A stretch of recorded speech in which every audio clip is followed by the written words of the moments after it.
अस्सलाम वालेकुम दोस्तों, आलमी जंग अजीम दोम के दौरान तकरीबन पूरा यूरोप तबाह हुआ।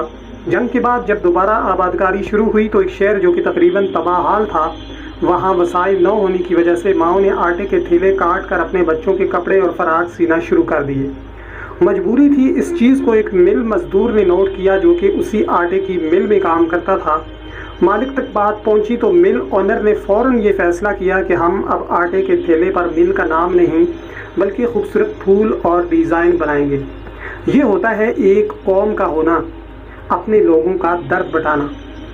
और हमने क्या किया, सैलाब से फसलें तबाह होने और रसद में खलल पड़ने के बाद पाकिस्तान भर में फलों और सब्जियों की कीमतों में इजाफा कर दिया गया।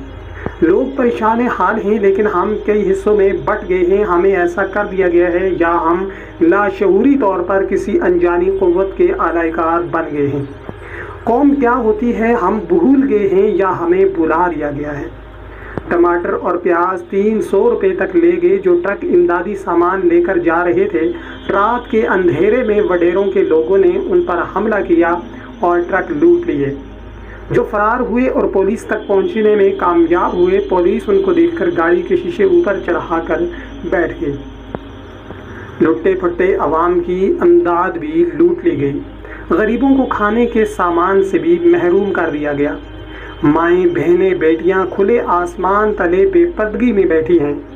उनके खेमे लूट लिए गए और कहीं पर राशन का झांसा देकर मासूम बच्ची का जिनसी इस्तेसाल कर दिया गया। हमारे पास अनाज का कम से कम 1 साल का ज़ख़ीरा होता है। सवाल ये पैदा होता है वो तो सैलाब में ख़त्म नहीं हुआ और वो कहाँ गया, क्या हुआ। अशियाई खुर्दनोश की किल्लत पैदा करके मनमानी कीमतें बढ़ाने और नाजायज़ मुनाफाखोरी के मरतकब लोगों से क्या उम्मीदें रखी जा सकती हैं। हमारा हुक्मरान तबका तबाह हाल कौम के ज़ख्मों पर मरहम रखने के बजाय नमक छिड़क रहा है। कहीं 50 रुपये के नोट देकर तालियां बजाने की फरमाइश हो रही है तो कहीं 20 रुपये के पापड़ देकर तस्वीरें बनाकर सियासी पॉइंट स्कोरिंग की जा रही है। कहीं पर सैलाबी पानी से मुतासरा लोग अपने नुमाइंदे से पानी निकालने पर सवाल करते हैं तो जवाब मिलता है पानी आए तो लाठी मारना। हमारी बेहिसी हदें क्रॉस कर चुकी है। अल्लाह ही हमारे हाल पर रहम फरमाए।